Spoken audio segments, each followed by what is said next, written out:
Sa isang baryo sa San Roque, ay may isang lumang jeep na hanggang ngayon ay bumibiyahe pa rin. Jeep na kilala sa ruta, San Roque, Bayan.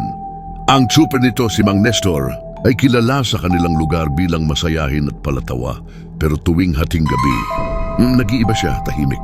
Malamig ang tingin, parang may tinatagong lihim. Isang gabi, pasado 12:00. May isang lalaking nagmamadaling sumakay. Siya lang ang pasahero, tahimik ang biyahe. Pero napansin niya, parang paulit-ulit silang dumadaan sa parehong kanto. Kinabahan siya. At doon niya napansin, may 3 babaeng nakaupo sa hulihan. Mapuputla, nakasuot ng puti. Walang imik. Hindi niya namalayan kung kailan sila sumakay. Pero bawat paglingon niya, parang mas lumalapit ang mga ito. Nang magsimula siyang magdasal, biglang nagsalita si Mang Nestor. Huwag kang lilingon.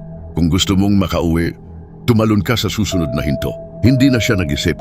Tumalon siya kahit mabilis pa ang takbo ng jeep. Pagdilat niya, sugatan siya. Pero buhay, nasa gilid ng kalsada. At sa malayo, nakikita pa niya ang jeep. Unti-unting naglalaho kasama ang mga babaeng nakangiti. Kinabukasan, nagtanong siya tungkol kay Mang Nestor. At ang sagot ng mga tao, matagal nang patay si Mang Nestor. 10 taon na mula nang bumangga ang jeep niya sa tulay kasama ang 3 babaeng pasahero.